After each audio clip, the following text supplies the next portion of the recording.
Data turagushimiye kuri Imana nziza, tugushimiye ko wabanye natwe muri aya mezi yose atambutse.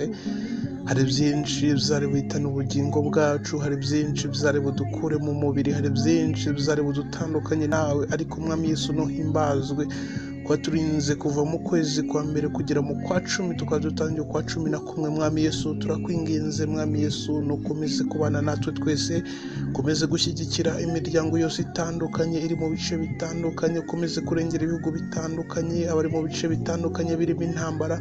Abo bose Mwami Yesu turabasenge, tubazamuye Uwiteka Nyiringabo, Imana yacu mu kuboko kwawe. Mwami reka Uwiteka Mwami Yesu utanga amahoro mu bice bitandukanye, kuko uri Imana nziza.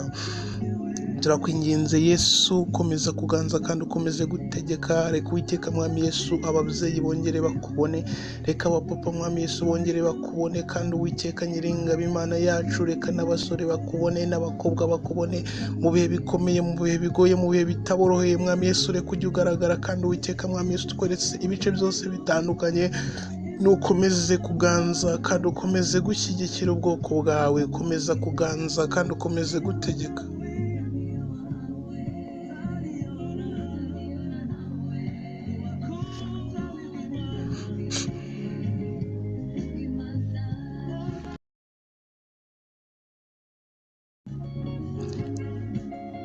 Komeza kuganza kandi ukomeze gutegeka, ni mu izina ryawe Yesu, amen.